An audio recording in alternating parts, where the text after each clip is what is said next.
Hello दोस्तों, मैं रिचा स्वागत करती हूँ आपका मेरे YouTube चैनल पे। कैसे हैं आप लोग?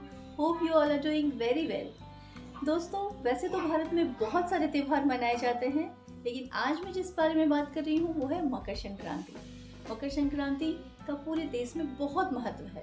पूरे भारत में इसे अलग अलग नामों से भी जाना जाता है। दोस्तों, most of the festival in Hindu religion follow करता है लूनर साइकिल, लेकिन मकर संक्रांति एक ऐसा त्योहार है जिसे सोलर साइकिल को फॉलो करता है। Makar is the zodiac sign and Sankranti means transfer, transit और मूवमेंट। सूर्य की मूवमेंट इन द मकर राशि को ही मकर संक्रांति के रूप में मनाया जाता है। जब सूर्य मकर राशि में प्रवेश करते हैं तो इससे क्या होता है? दिन वार्मर होता है, लॉन्गर होता है। दिन बड़ा होता है और रातें छोटी होती है। रात डिनोट करता है अंधेरे को, बुराई को। सूर्य एक प्रत्यक्ष देवता है, तो इससे इस फेस्टिवल के थ्रू हमें ये सीखने को मिलता है कि हमारा जो दिन है वो लंबा है, मीन्स हमारे पास ज़्यादा समय मिला है कोई भी प्रोडक्टिविटी, एनर्जेटिक वर्क करने का। रातें छोटी है, अंधेरा कम है, जीवन में प्रकाश ज़्यादा है। दोस्तों, भारत में इसे अलग अलग नाम से पुकारा जाता है। जैसे गुजरात में इसे उत्तरायण कहते हैं, तो यूपी और बिहार में इसे मकर संक्रांति या खिचड़ी पर्व भी कहा जाता है। पंजाब में लोहरी कहा जाता है, तमिलनाडु में पोंगल, तो आसाम में बिहू। हर जगह अलग अलग नामों से पुकारा जाता है। दोस्तों, इसे हार्वेस्टिंग फेस्टिवल के नाम से भी जाना जाता है। जो पुराने साल, बीते साल में जो क्रॉप हमने बोए हैं, जो प्लांटेशन हुआ है, उसे हम हार्वेस्ट करते हैं और नए प्लांटेशन की बिगनिंग की प्लानिंग की जाती है। तो इससे हमें ये भी सीखने को मिलता है कि अब हमें जो पूरे साल गुजर गया, उसके जो फ्रूट्स होने थे, जो रिजल्ट होना था, वो हमने अपने कर्म भोगे हैं। अब जो नई लाइफ है, जो नया ऊर्जावान दिन प्रकाशमय मिला है हमें, उसे हमें बड़ी अच्छी से प्लानिंग करनी है और न्यू बिगनिंग के साथ इसे बहुत ही बेहतरीन बनाना है। मकर संक्रांति के दिन सूर्य कर्क रेखा को छोड़कर मकर रेखा में प्रवेश करते हैं, या यूं कहें सूर्य दक्षिणायन से उत्तरायण होते हैं, इसीलिए इसे उत्तरायण भी कहा जाता है। दोस्तों, शास्त्रों के अनुसार दक्षिणायन को देवताओं की रात्रि अर्थात नेगेटिविटी या नकारात्मकता, और उत्तरायण को देवताओं का दिन यानी कि पॉजिटिविटी, सकारात्मकता का प्रतीक माना गया है। इसीलिए इस दिन दान, पुण्य, धर्म, जप, तप और स्नान का काफी महत्व है। दोस्तों, मकर संक्रांति से रिलेटेड बहुत सारी हिस्टोरिक कथाएं भी हैं। जैसे महाभारत में भीष्म पितामह को इच्छा मृत्यु का वरदान प्राप्त था। उन्होंने मकर संक्रांति का ही दिन चुना था अपने प्राण त्यागने के लिए, इसीलिए इस दिन को मोक्ष कारक भी कहा जाता है।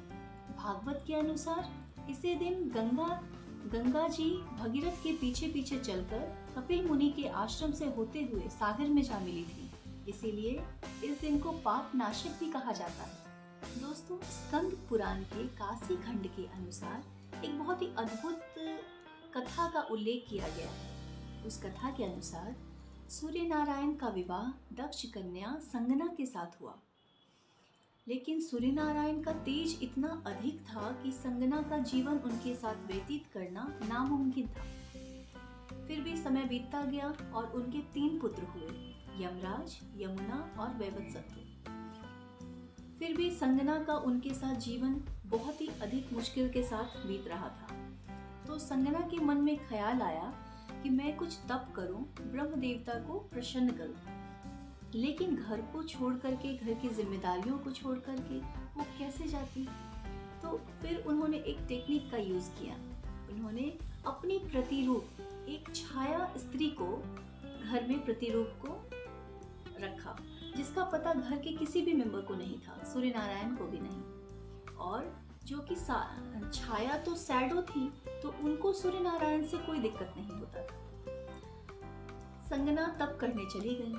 छाया उनके साथ सूर्य नारायण के साथ घर में रहने लगी। छाया एक स्त्री रूपी स्त्री थी, तो घर की देखभाल, जिम्मेदारियों को संभाल रही थी। समय बीतता गया, उनसे भी 3 पुत्र हुए, शनि, मनु और भद्र।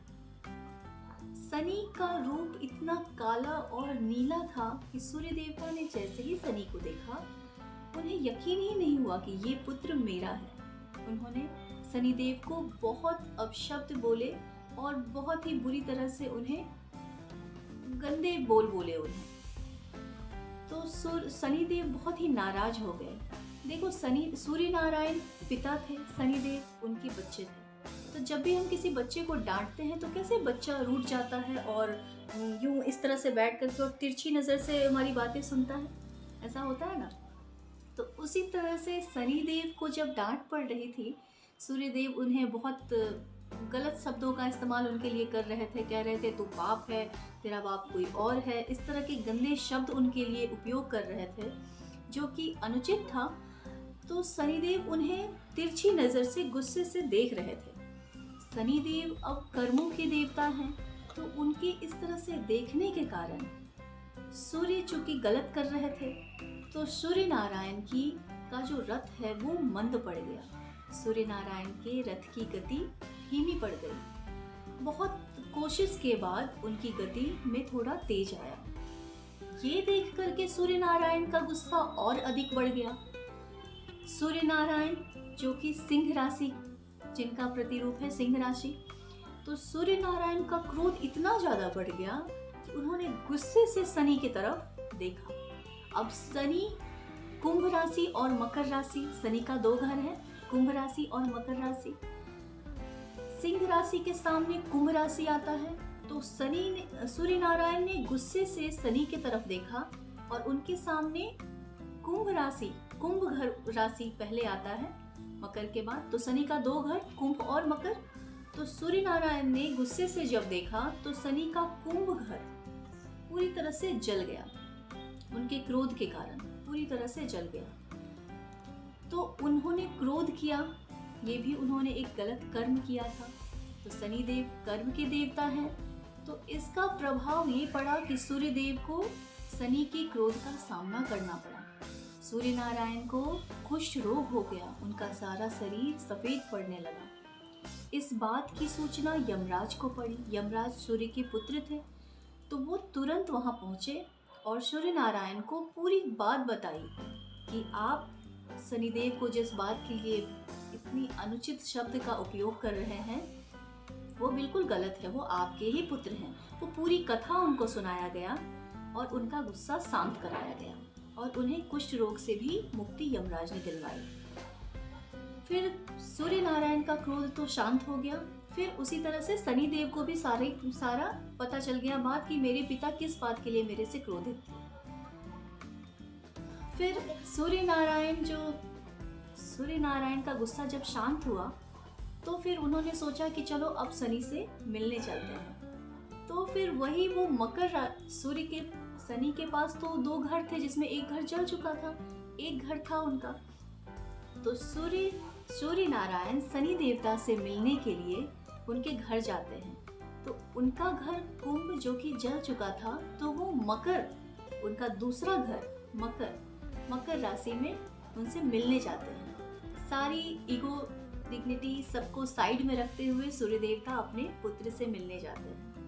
जब अपने पुत्र से मिलने जाते हैं तो शनि देवता भी सब गिले शिकवे दूर करके उनका आदर सम्मान करते हैं। तो जब उनका स्वागत करते, जब हमारे घर में कोई आता है तो हम उसे कुछ ऑफर करते हैं ना, तो शनि देव के घर में तो सब कुछ जल चुका था, वो सूर्य नारायण को क्या देते।